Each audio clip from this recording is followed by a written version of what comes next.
ओम शांति। शांति, good morning. जी जी good जी। Morning. तो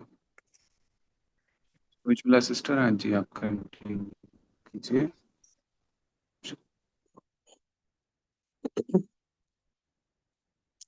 good morning. अव्यक्त मुरली क्लब के सुबह के सत्र में सभी का स्वागत है। तो हम आज की मुरली पढ़ते हैं। आज की मुरली में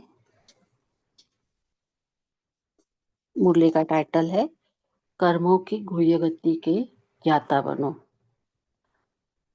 तो इस मुरली में बाबा ने हमारे कर्मों के ऊपर हमें हमारा अटेंशन खिंचवाया है।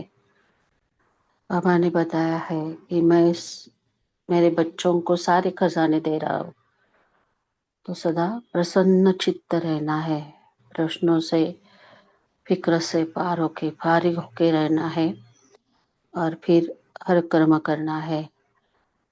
और जो प्रसन्न चित्त रहते हैं वो कैसे, उनका कर्म कैसा होता है, संकल्प कैसा होता है, वो बुराई को भी अच्छाई में कैसे परिवर्तन करते हैं।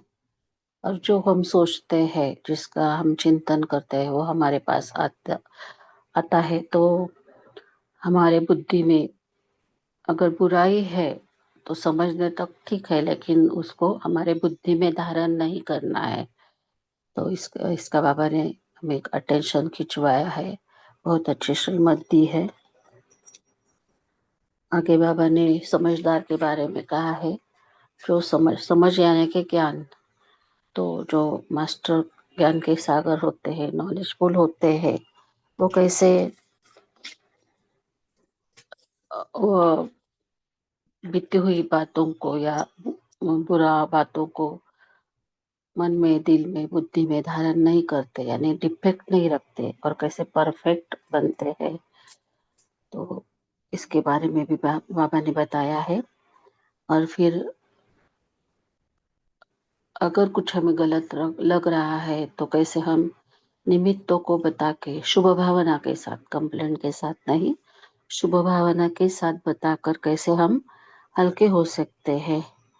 जब कोई किसी की बुराई कर रहा है तो हम वहाँ अगर सुन रहे हैं और साक्षी भाव से सुन रहे तो ठीक है, लेकिन अगर हाँ में हाँ मिलाई तो भी हमारे ये पाप बन जाता है।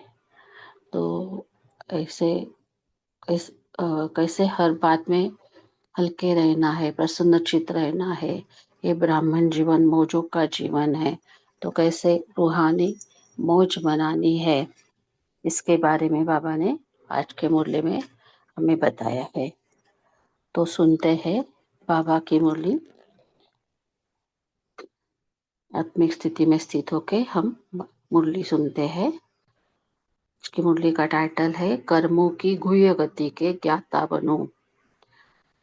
तारीख है 21 नवंबर 92 की, 21 नवंबर 92 की। बाबा कहते हैं, बेफिक्र बादशाह बनाने वाले बाप दादा अपने प्रसन्नचित बच्चों प्रति बोले, बाबा ने हमें टाइटल दिया है, हम बेफिक्र बादशाह है। तो आगे बाबा कह रहे हैं, आज सर्व खजानों को देने वाले बाप सर्व बच्चों के जमा का खाता देख रहे थे। खजाने तो सर्व बच्चों को अकूट मिले हैं और सर्व को एक जैसा एक द्वारा सर्व खजाने मिले हैं। हमें एक बाबा सर्व खजाने दे रहे हैं, लेकिन उसके आगे बाबा ने कहा है, एक खजाना नहीं लेकिन अनेक खजाने प्राप्त हुए हुए हैं, फिर भी जमा का खाता हर एक का अलग अलग है। तो ये ऐसा क्यों होता है, इसके बारे में आगे बाबा ने डायरेक्शन दिए हैं। कोई ने सर्व खजाने अच्छी रीति जमा किए हैं और कईयों ने यथाशक्ति जमा किया है, और जितना ही जमा किया है उतना ही चलन और चेहरे में वह रूहानी नशा दिखाई देता है। जमा करने का रूहानी फकूर अनुभव होता है। रूहानी फकूर की पहली निशानी यही है कि जितना फकूर है उतना बेफिक्र बादशाह की झलक उनके हर कर्म में दिखाई देती है। क्योंकि जहाँ रूहानी फकूर है वहाँ कोई फिक्र नहीं रह सकता। जहाँ हमें फकूर है कि हम सर्वशक्तिमान बाबा के बच्चे, मास्टर सर्वशक्तिमान है, तो हमें कोई भी फिक्र नहीं रह सकता। और जब हम बेफिक्र बादशाह बनते हैं तो हमारी चलन कैसी होती है, चेहरा कैसा होता है, इसका हमें चिंतन करना है। तो बाबा आगे कह रहे हैं, यह फकुर और फिक्र दोनों एक समय एक साथ नहीं रह सकते हैं।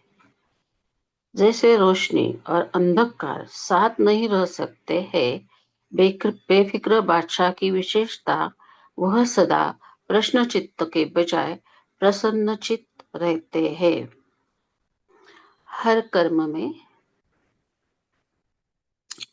स्व के संबंध में व सर्व के संबंध में व प्रकृति के भी संबंध में किसी भी समय किसी भी बात में संकल्प मात्र भी क्वेश्चन मार्क नहीं होगा।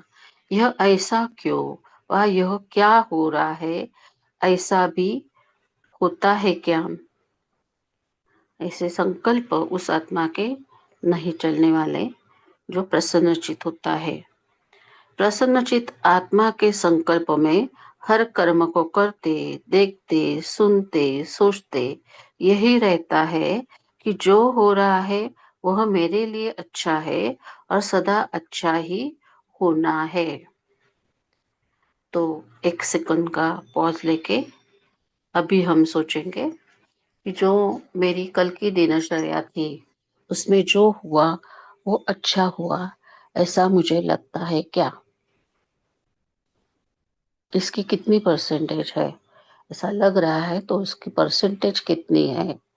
अगर उसमें कुछ डिफेक्ट है, कुछ कमी है, तो बाबा ने बहुत अच्छे तरीका बताया है कि बाबा को खत लिख दो।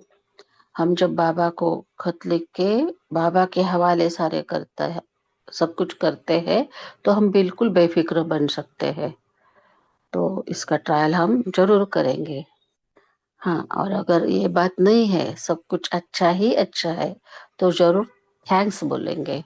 मन में बाबा को जितनी बार हो सके हम थैंक्स बोल सकते हैं, या फिर इसका होमवर्क भी ले सकते हैं। तो आगे बाबा कह रहे हैं, प्रश्न चित्त आत्मा क्या, क्यों, ऐसा वैसा, इस उलझन में स्वयं को बेफिक्र से फिक्र में ले आती है, और बेफिक्र आत्मा बुराई को भी अच्छाई में परिवर्तन कर लेती है, इसलिए वह सदा प्रसन्न रहती है। तो यह भी हम चिंतन कर सकते हैं कि बाबा का बनने के बाद क्या मुझ में जो कमी है, बुराई है, उसका परिवर्तन मैंने किया है।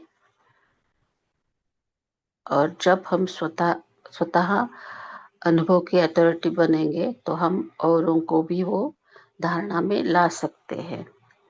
तो आगे बाबा कह रहे, आजकल के साइंस के साधन से भी जो वेस्ट खराब माल होता है उसको परिवर्तन कर अच्छी चीज बना देते हैं।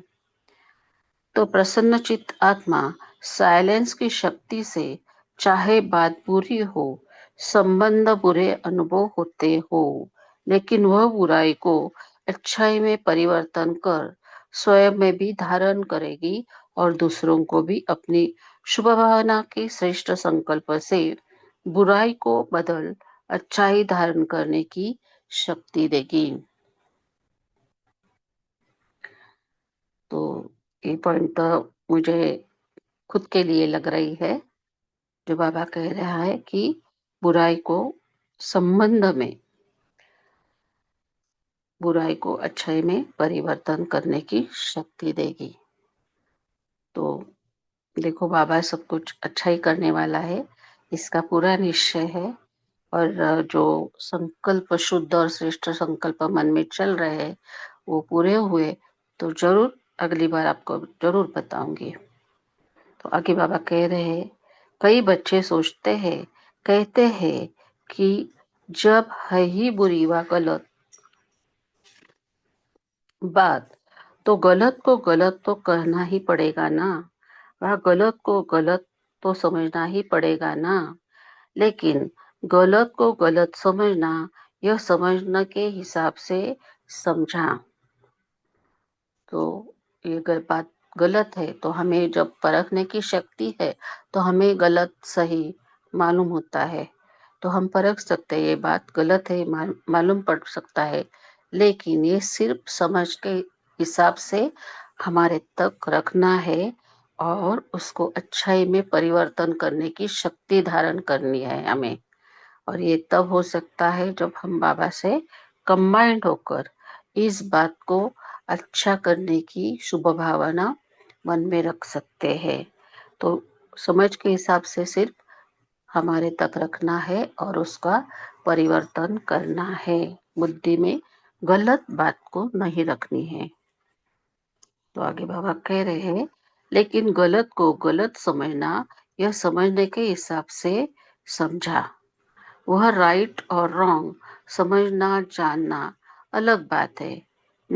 लेकिन नॉलेजफुल रूप से जानने वाले समझने के बाद स्वयं में किसी भी आत्मा की बुराई को बुराई के रूप में अपनी बुद्धि में धारण नहीं करेंगे। तो समझना अलग चीज है, समझने तक राइट है, लेकिन बाबा ने बहुत अच्छी श्रीमत दी है, समझानी दी है। लेकिन इम्पोर्टेंट लाइन है ये, स्वयं में व अपनी चित पर, अपनी बुद्धि में, अपनी वृत्ति में, अपनी वाणी में दूसरे की बुराई को बुराई के रूप में धारण नहीं करना है, समाना नहीं है। देखो, बाबा हमें बार बार समाने की शक्ति के बारे में कहते हैं, लेकिन वो गलत बात अच्छाई में परिवर्तन कर समानी है, वो गलत बात को दिल समाना नहीं है। तो बाबा ने बहुत अच्छी डायरेक्शन दी है, स्वयं में वहाँ अपनी चित्त पर, अपनी बुद्धि में, अपनी वृत्ति में, अपनी वाणी में दूसरी की बुराई को बुराई के रूप में धारण नहीं करना है, समाना नहीं है। तो समझना और धारण करना, इसमें अंतर है। अपने को बचाने के लिए यह कह देते हैं कि यह है ही रॉन्ग, रॉन्ग को तो रॉन्ग कहना पड़ेगा ना। लेकिन समझदार का काम क्या होता है? समझदार यानी मास्टर नॉलेजफुल, उसका काम क्या होता है? समझदार अगर समझता है कि यह बुरी चीज है तो क्या बुरी समझते हुए अपने पास जमा करेगा? जो चीज बुरी है वो बुरी चीज को अपने पास जमा करेगा क्या, ऐसे बाबा ने पूछा है। आगे भी बाबा ने प्रश्न किए है और प्रश्न से हमारे बुद्धि का ताला खोला है बाबा ने। अपने पास अच्छी रीति संभाल कर रखेगा, छोड़ देगा ना? या जमा करना ही समझदारी है? बुराई को जमा करना समझदारी है क्या? यह समझदारी है?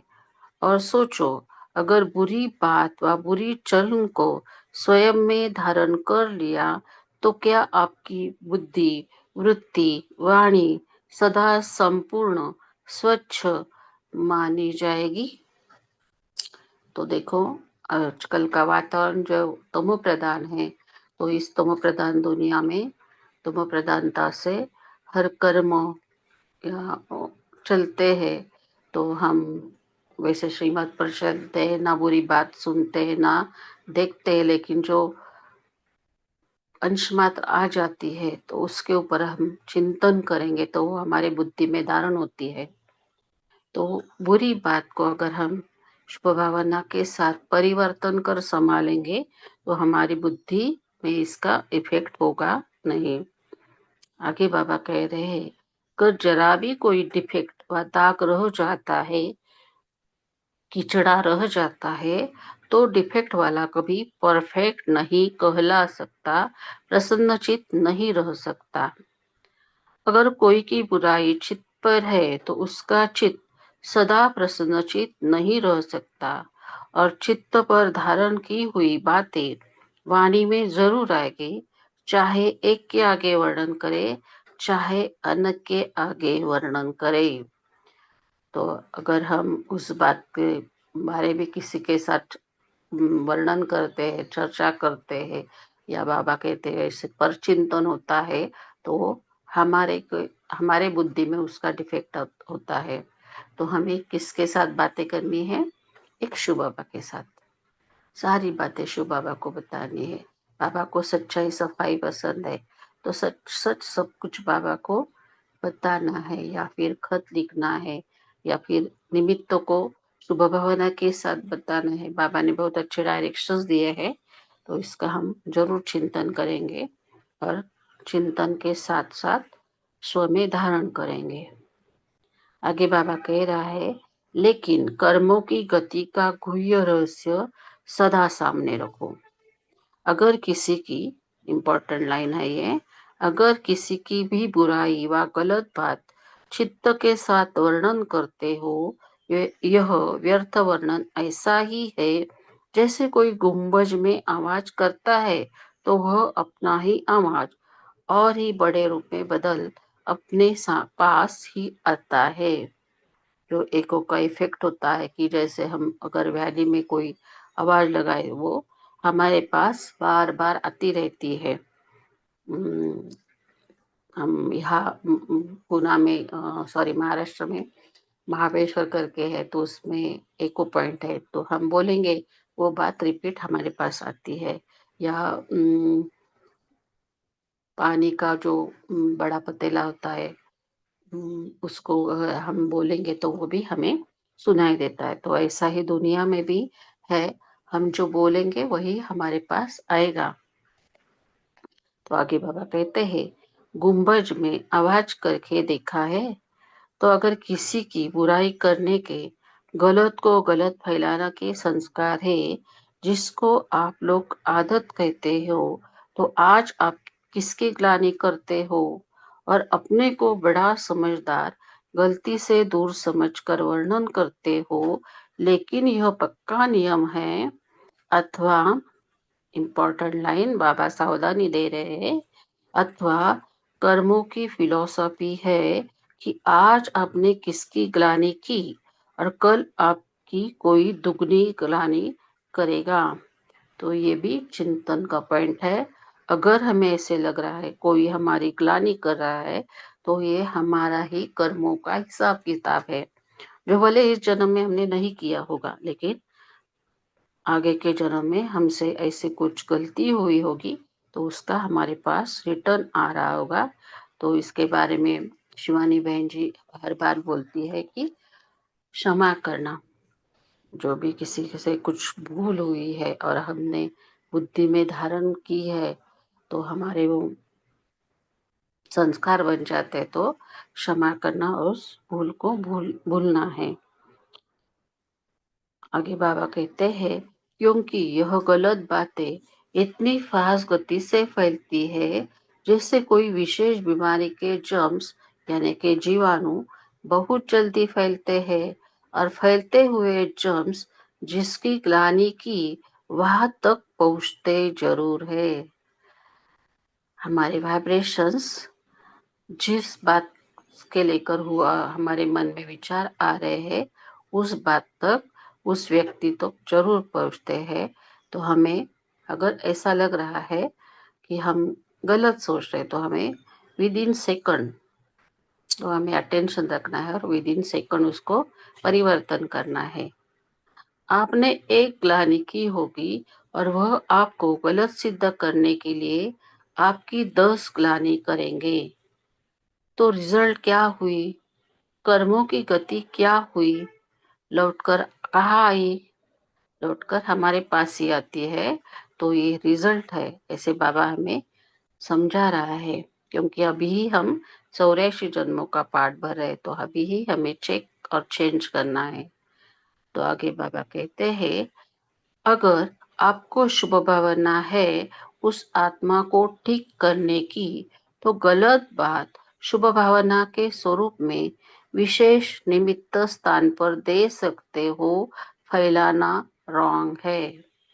तो हम खत में लिख के बाबा के पास सौंप सकते हैं या निमित्तों को शुभ भावना के साथ बता सकते हैं। आगे बाबा कह रहे हैं, कई कहते हैं हमने किसको कहा नहीं, लेकिन वो कह रहे थे तो मैंने भी हाँ में हाँ कर दिया, बोला नहीं। आपके भक्ति मार्ग के शास्त्रों में भी वर्णन है कि बुरा काम किया नहीं, लेकिन देखा भी, साथ भी दिया, तो वह पाप है। हाँ में हाँ मिलाना, इम्पोर्टेंट लाइन, हाँ में हाँ मिलाना, यह भी कर्मों की गति के प्रमाण पाप में भागी बनना है। तो देखो हमें कितना डिटैच रहना है, कितना साक्षी होके हमारे स्वस्थिति में स्थित होके हर कर्म करना है। तो बाबा कह रहे हैं, हाँ में हाँ मिलाना, यह भी कर्मों की गति के प्रमाण पाप में भागी बनना है। वर्तमान समय कर्मों की गति के ज्ञान में बहुत इजी हो गए हैं, लेकिन यह छोटे छोटे सूक्ष्म पाप श्रेष्ठ संपूर्ण स्थिति में विघ्न रूप बनते हैं। इजी बनने की निशानियां क्या है? बाबा जो कहते हैं कि बिजी न रहो, इजी रहो, और उसके बारे में बाबा ने उसकी निशानी के बारे में कह रहे हैं बाबा, वह सदा ऐसा ही सोचते समझते हैं, यह तो और भी करते हैं, यह तो आजकल चलता ही है, या तो अपने आप को हल्का करने के लिए यही कहेंगे कि मैंने हंसी में कहा, मेरा भाव नहीं था, ऐसे ही बोल दिया। यह विधि संपूर्ण सिद्धि को प्राप्त होने में सूक्ष्म विघ्न बन जाता है। इसलिए ज्ञान तो बहुत मिल गया है, रष्टा और रचना के ज्ञान को सुनना, वर्णन करना बहुत स्पष्ट हो गया है, लेकिन कर्मों की गुह्य गति का ज्ञान बुद्धि में सदा स्पष्ट नहीं रहता, इसलिए इजी हो जाते हैं। कई बच्चों के, इम्पोर्टेंट लाइन, कई बच्चों की अपने प्रति भी कंप्लेन होती है कि जैसे बाप कहते हैं, बाप बच्चों में जो जो श्रेष्ठ आशाएं रखते हैं, जो चाहते हैं, जितना चाहते हैं उतना नहीं है। इसका कारण क्या है? हम जो हमारे पुरुषार्थ के बारे में दिल शिकस्त होते हैं, तो उसके बारे में कहा है, ये अति सूक्ष्म व्यर्थ कर्म बुद्धि को, मन को ऊंचा अनुभव करने नहीं देते। इम्पोर्टेंट लाइन, ये अति सूक्ष्म व्यर्थ कर्म बुद्धि को, मन को ऊंचा अनुभव करने नहीं देते हैं। बाबा ने कहा है, बाबा ने हमें, बाबा हमेशा कहते हैं कि बाबा ने हमें चुना है, इसलिए हम विशेष आत्मा है। तो स्व के ऊपर निश्चय चाहिए, मैं कल्प कल्प की विजयी आत्मा हूँ। अगर हम दिल शिकस्त नहीं होंगे, उच्च स्थिति में रहेंगे, तो वैसे ही वृत्ति फैलती है। तो आगे बाबा कह रहे हैं, योग लगाने बैठते हैं, लेकिन काफी समय युद्ध में चला जाता है।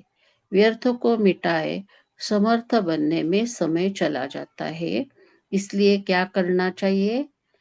जितना ऊंचा बनते हैं तो ऊंचाई में अटेंशन भी ऊंचा रखना पड़ता है। मैं हाईएस्ट पद की अधिकारी आत्मा हूँ। ये 2 दिन की मुरली में बाबा ने वरदान में वही कहा है कि हमें हाईएस्ट पद में जाके रखना है, बैठना है। तो हाईएस्ट पद कौन सा है? तो मैं सर्वशक्तिमान बाप की संतान हूँ। तो अपने आप हमारे वैसे संकल्प, बोल और कर्म होने लगेंगे।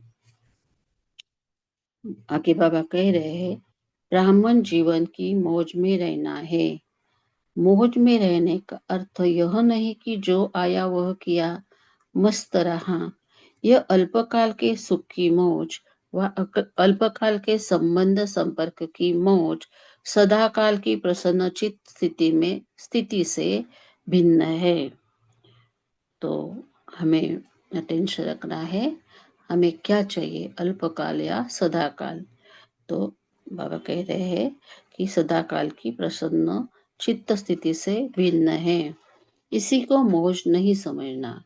जो आया वह बोला, जो आया वह किया। हम तो मौज में रहते हैं। अल्पकाल के मनमौजी नहीं बनो। सदाकाल की इम्पोर्टेंट लाइन, सदाकाल की रूहानी मौज में रहो। यही यथार्थ ब्राह्मण जीवन है। तो बाबा ने हमेशा सदा के ऊपर अटेंशन खिंचवाते हैं। तो हमें सदा काल की मौज में रहना है, लेकिन मौज कौन सी? रूहानी मौज। बाबा कह रहे हैं, सदा काल की रूहानी मौज में रहो, यही यथार्थ ब्राह्मण जीवन है। मौज में भी रहो और कर्मों की गति के ज्ञाता भी रहो। तभी जो चाहते हो, जैसे चाहते हो वैसे अनुभव करते रहेंगे। समझा?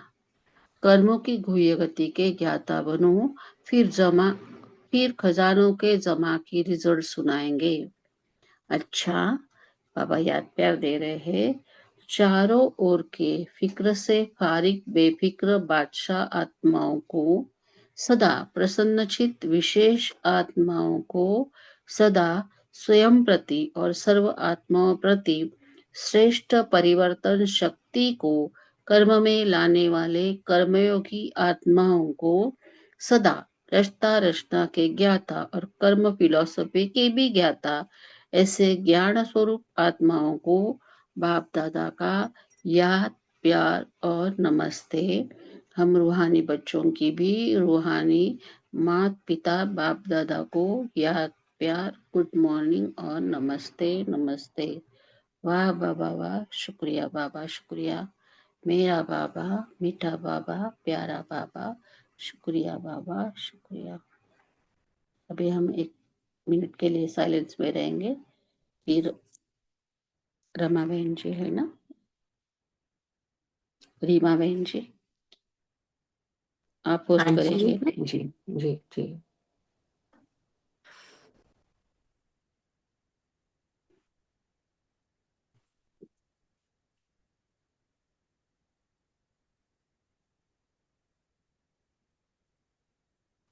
गौरव भाई जी, आप करना चाहेंगे? आप होस्ट हैं। अच्छा, हाँ, कंटिन्यू कीजिए। अच्छा। जी, और मेरा सिस्टर आप शेयर कीजिए। ओम शांति। हमें बेफिक्र बादशाह बनाने वाले प्यारे बाबा बोले, जितना फकुर है, फकुर यानी निश्चय बुद्धि, निश्चिंत, निश्चय बुद्धि विजयंती बाबा बोलते हैं। निश्चय बुद्धि, फिर बाबा से निश्चय, बाबा करते हैं वो कल्याणकारी है। बाबा बोले, सदा प्रसन्न चित्त रहो, प्रश्न चित्त नहीं। ये क्या हुआ, ये कैसे हुआ, ऐसा नहीं होना था, ये है प्रश्न चित्त। बाबा कहते हैं, बुराई को भी अच्छाई में परिवर्तन कर सदा प्रसन्न चित्त रहो और बेफिक्र बादशाह बनो। ब्रह्मा बाप समान। ओम शांति। ओम शांति दीदी। हाँ ओम जी शांति। जी। किसी की भी गलत बात किसी ने भी किया तो उसको गलत नहीं देखना है, गलत बात चित्त पर भी नहीं रखना है, ये भी सूक्ष्म कर्म है। ओम शांति। सभी को गुड मॉर्निंग।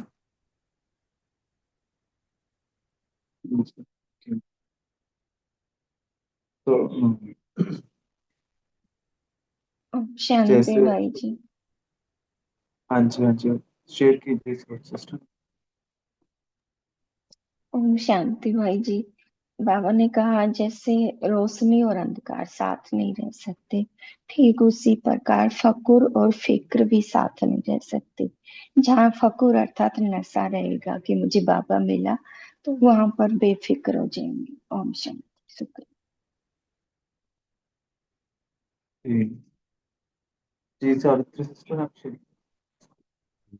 हाँ जी भाई जी, सभी को ओम शांति। तो आज की मुरली हमारी कर्मों की गुह्य गति के ज्ञाता बनो।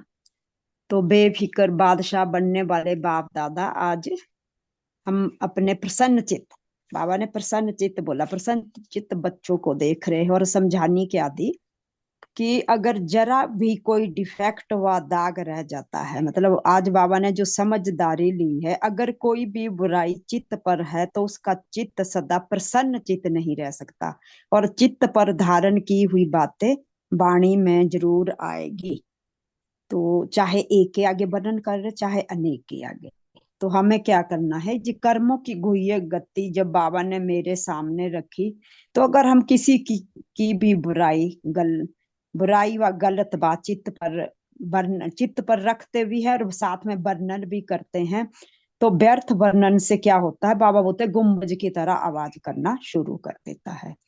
तो क्या करता है, एक जैसे छोटा आवाज होता तो वो बड़े रूप ले लेता है। तो गुम्बज में आवाज करके देखा है, बाबा पूछ रहे हैं हमारे से। तो यहाँ पर अगर किसी की बुराई करने के, गलत को गलत फैलाने के संस्कार हैं, जिसको आप लोग आदत कहते हैं, तो आप किसकी गलानी करते हो?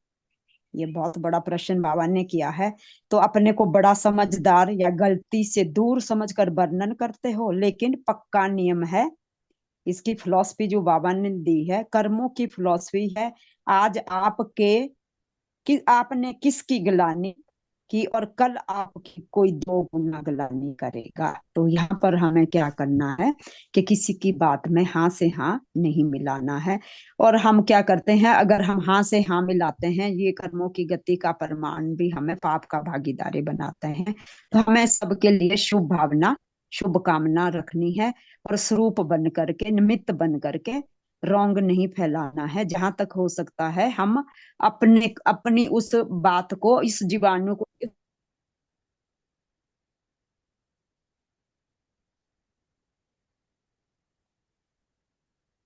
जी सावित्री सिस्टर, आपका आवाज चला गया। जी जी, ओके। ओम शांति भाई जी, बोलो क्या?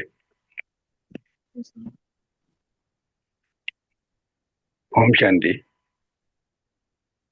हाँ जी, शेयर कीजिए। हाँ, बाबा कह रहे समझदार का काम क्या होता है? समझदार अगर समझदार है तो है कि बुरी चीज है, अगर समझता है कि यह बुरी चीज है तो क्या बुरी समझते हुए उसके पास जमा करेगा? अपने पास अच्छी रीति संभाल कर रखेगा, छोड़ देगा ना? तो तैयार जमा करना ही समझदारी है, यह समझदारी है। और सोचो, अगर बुरी बात व बुरी चलन को स्वयं में धारण कर लिया तो क्या आपकी बुद्धि, उत्ती, वाणी सदा संपूर्ण सच्चाई मानी जाएगी? अगर जरा भी कोई डिफेक्ट हुआ दाग रह जाता है, खिचड़ा रह जाता है, तो डिफेक्ट वाला कभी परफेक्ट नहीं कहला सकता, प्रसन्नचित्त नहीं रह सकता। अगर कोई की बुराई चित्त पर है तो उसका चित्त सदा प्रसन्न चित्त नहीं रह सकता। ओम शांति। शांति, थैंक यू। जी गीता सिस्टर आप शेयर। हाँ हाँ, ओम शांति भाई जी। बाबा बोला जे प्रसन्न चिंत आत्मा के संकल्प में हर कर्म को करते देखते सुनते सुनते यही रहता है कि जो हो रहा है वह मेरे लिए अच्छा है और सदा अच्छा ही होना है। तो प्रसन्नचित आत्मा का साइलेंस की शक्ति से प्रसन्नचित आत्मा साइलेंस की शक्ति से चाहे बात बुरी हो, संबंध बुरे अनुभव होते हो, लेकिन बुरी बात अच्छाई में परिवर्तन कर स्वयं में भी धारण करेंगे और दूसरों को भी अपनी शुभ भावना की श्रेष्ठ संकल्प से बुराई को बदल अच्छाई धारण करने की शक्ति देगी। रूहानी फकुर की पहली निशानी यह है कि जितना फकुराए उतना बेफिक्र बादशाह की झलक उनके हर कर्म में दिखाई देती है, क्योंकि जहाँ रूहानी फकुर है वहाँ कोई फिक्र नहीं रह सकते। ओम शांति भाई जी। जी, तो जैसे बाबा ने बोला ना कि कर्मों की हुई है गति, ये भी शेयर कराई, गुम्बज में आवाज करके देखते हैं तो वो बुराई, गलत बोलते हैं तो वो आवाज ही सेम रिटर्न आती है। मुरली पढ़ते पढ़ते मेरे को भी ऐसे अनुभव हुआ, आज वैसे मैंने शाम को भी पढ़ी थी और सुबह फिर ऐसा अनुभव हुआ कि जैसे ये यूनिवर्स, ये ब्रह्मांड भी क्या है, एक जगह जैसे पीर ने किसी ने शेयर किया था, एक बड़ा पतीला होता है उसमें वो आवाज करो करे तो वही सेम वापसी आती है। तो ये ब्रह्मांड, ये यूनिवर्स भी तो एक ऐसे बड़ा पतीला जैसा है ना, इसमें भी हम जो भेजते हैं वही हमारे पास वापसी आता है, वैसे ही वाइब्रेशंस। अगर हम अच्छे वाइब्रेशंस भेज रहे हैं, सपोज हम सब अच्छा मेडिटेशन करते हैं तो हमें बहुत शांति, सुख, प्रेम का, बाबा से याद का, हल्केपन का अनुभव भी होता है। और वही अगर हमने किसी के बारे में दिन में कुछ संकल्प चलाया तो हमें ही खुद अच्छा नहीं लगता है कि वो एनर्जी हमारे पास ही आती है लौट के। तो हमें बहुत सावधान रहना है, क्योंकि अभी हम बहुत, बाबा भी चाहते हैं ना बाप समान बनो, बाबा हर संडे के व्यक्तवाणी में यही अटेंशन दिला रहे हैं। जब हमारी संपूर्ण बनने की समय नजदीक आता जा रहा है और हम प्रकृति समय, बाबा के जो नए अभी रिसेंट के भोग संदेश भी आ रहे हैं, बाबा कह रहे हैं परिवर्तन का समय है, इस समय हमें सबको संपूर्ण अवस्था को प्राप्त करना है ब्रह्मा बाबा की तरह। बाबा की भी बहुत मदद है, एडवांस पार्टी भी अभी यही समय पे होती है, तो हमें भी इस बात पर बहुत विशेष अटेंशन रखना है। जी नमिता सिस्टर, आप शेयर कीजिए। ओम शांति भाई जी। बाबा ने आज बोले कर्म की गुण गति का ज्ञान सदा बुद्धि में रखना है। तो ऊंचा बनने के लिए जो हम लक्ष्य रखते हैं, जो संकल्प हम रखते हैं, तो उसके ऊपर भी अटेंशन रखना है, क्योंकि हमारा कर्म से ही हमारा भाग्य बनता है और हमारा चलन चेहरे से भी हमारा कर्म द्वारा हमारे कर्म द्वारा हमारा चलन, चेहरा और चलन से भी रिफ्लेक्ट होता है। तो दिन भर अपने कार्य पर जिसके संबंध संपर्क में आते हैं उसके ऊपर और प्रकृति के भी संबंध में भी किसी भी बात होगा समय ऊपर भी अटेंशन रखना है। तो प्रश्नोचित नहीं होना, क्योंकि प्रश्नोचित नहीं होना, क्या क्यों कैसे नहीं, ये प्रश्न मन में नहीं उठाना है। हमेशा अपने हमेशा प्रसन्न चित्त रहना है, क्योंकि जब हम सोचते हैं कि जो हो रहा है वो मेरे लिए अच्छा है, तब मन में संतुष्टता भी आता है। तो बुराई में जब मन में संतुष्टता आता है तब बुराई को अच्छाई में भी हम परिवर्तन कर देते हैं। तो अच्छाई को बुराई में का परिवर्तन करने का भी शुभ भावना रखना है। तो हमेशा कारण को निवारण में परिवर्तन करने की इच्छा रखनी है। तो सदा प्रसन्न रहते हैं। तो अपने ऊंची स्थिति पर अटेंशन रखना और सदा रूहानी फोकस में रहना। ओम शांति। थैंक यू बाबा। अक्षय देवी सिस्टर आपसे ओम शांति भाई जी, मेरी आवाज आ रही है? जी आज बाबा ने फकूर और फिक्र की बात की है कि बाबा कहते हैं कि बाबा तो हर बच्चे को एक जैसा खजाना देता है, एक समय देता है, और हर बच्चे को एक बाप द्वारा ही मिलता है, लेकिन फिर भी वो जमा का खाता हर एक का अलग अलग हो जाता है। तो बाबा ने इसका ही आगे विश्लेषण किया है कि जब बाबा जमा का खाता देता है तो कुछ बच्चे उसको बहुत फकूर से ग्रहण करते हैं, और फकूर से ग्रहण करते हैं तो फकूर की निशानी बाबा ने बताई कि सदा प्रसन्न चित्त रहता है, सदा उसका चेहरा और चलन अपने आप सेवा करता है, और सामने वाली आत्माएं भी उसके प्रसन्न चित्त चेहरे को देखकर एक सेकंड के लिए ही सही प्रसन्न चित्त हो जाती हैं। लेकिन बाबा ने अगले बच्चे के लिए कहा है कि जो फिकर में होता है, तो फिकर वाला बच्चा क्या क्यों ऐसा वैसा इन सब बातों में पड़ जाता है और वो संशय बुद्धि हो जाता है। तो संशय बुद्धि होने के कारण उसकी प्रसन्नता तो खत्म हो ही जाती है, और वो स्वयं के साथ साथ अन्य आत्माओं के प्रति भी उस तरह के निगेटिविटी को पाल लेता है। और इस तरह से जब उसके मन में ये निगेटिविटी आती है, तो वो आत्मा जो हो जाती है कि वो एक संशय बुद्धि आत्मा जिसको कहें, कि उसके मन में भी ऐसे निगेटिव संकल्प चलते हैं, मुख से भी निकलते हैं। तो मन में जो निगेटिव संकल्प चलते हैं उसका वाइब्रेशन चारों ओर फैलता है, और उसकी निगेटिविटी का प्रभाव अन्य आत्माओं पर भी पड़ता है।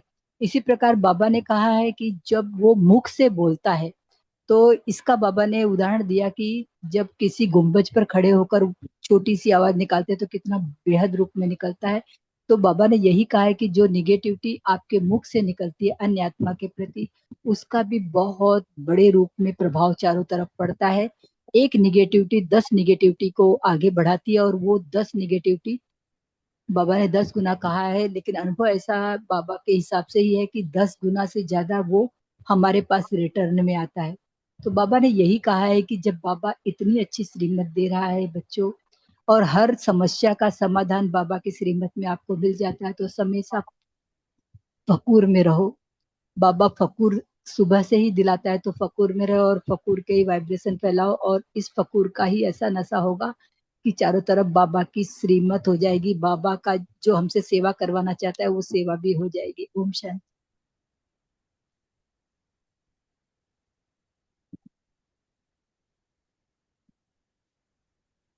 जी तो अभी सभी लोग पोल में भी पार्टिसिपेट करेंगे, पोल लॉन्च किया है।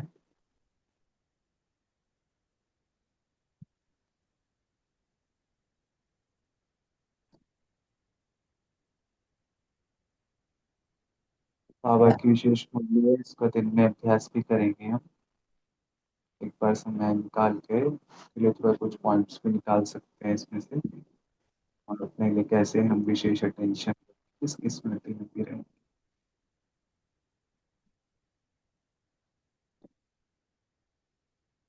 जी चूला सिस्टर, आप हमें योग भी कराइएगा और होमवर्क भी दीजिए।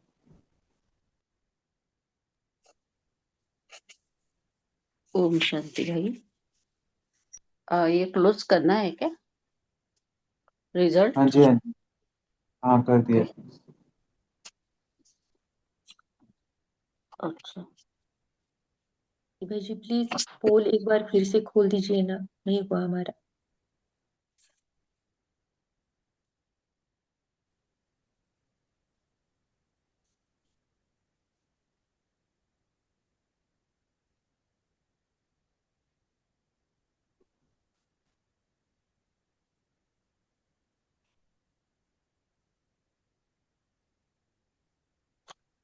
हो गया सभी का? जी जी, thank you so much. Om Shanti.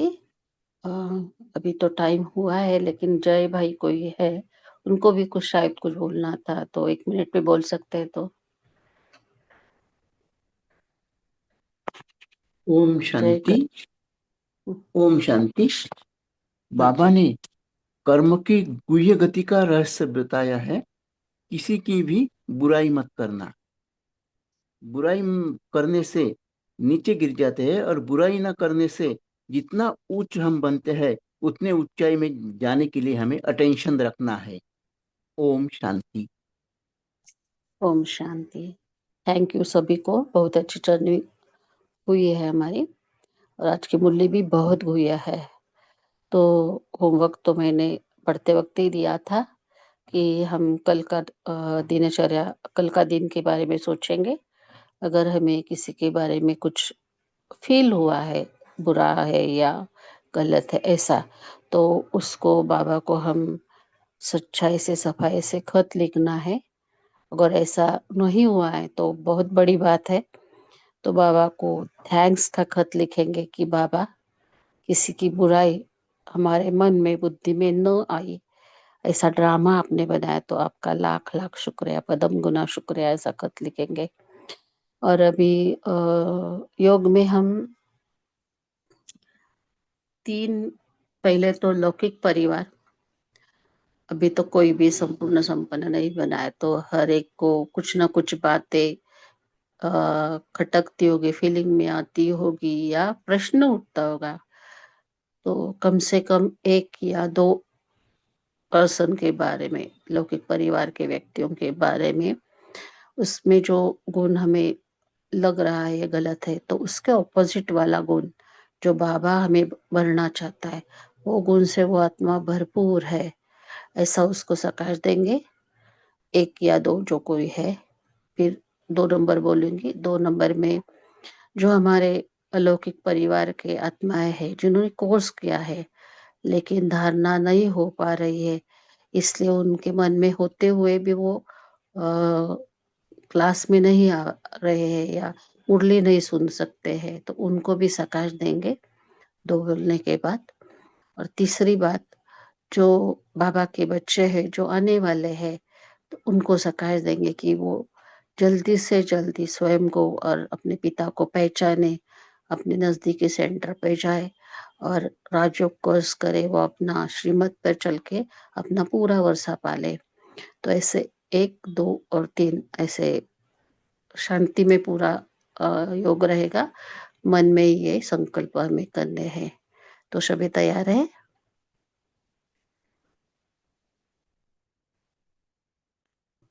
Okay. लौकिक परिवार,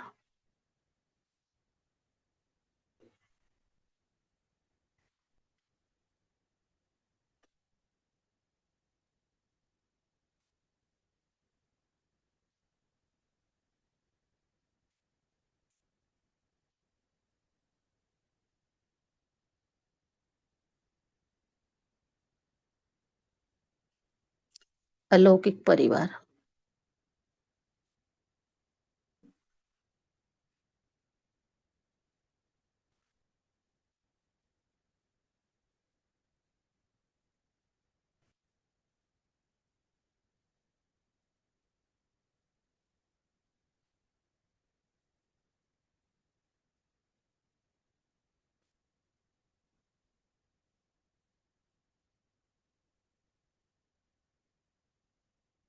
नए बच्चों का आवाहन,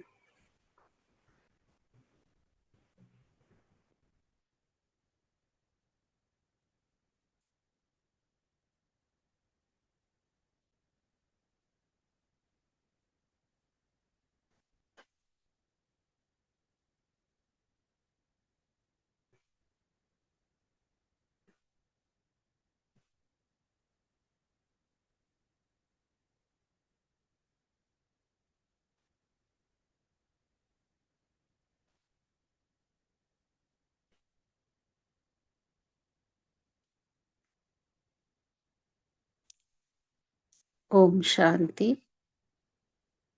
ओम शांति, ओम शांति। ओम शांति। सभी को ओम शांति। शुक्रिया बाबा का। सभी को good morning. Om Shanti. Good morning बाबा। शुक्रिया बाबा। शांति। शुक्रिया बाबा। शुक्रिया दीदी जी। ओम शांति। Good morning. शुक्रिया, शुक्रिया पापा।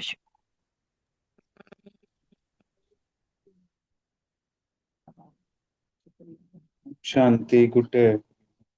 ओम थैंक यू। शांति। शुक्रिया बाबा। शुक्रिया बच्चे। आपने अच्छे से मुरली करा। सबको जब दिख रहा है? Thank you. ठीक है, कल मिलते हैं फिर मुरली के सेकंड ओम पार्ट के साथ। शांति, ओम शांति, ओम शांति। ओम शांति। Have a great day.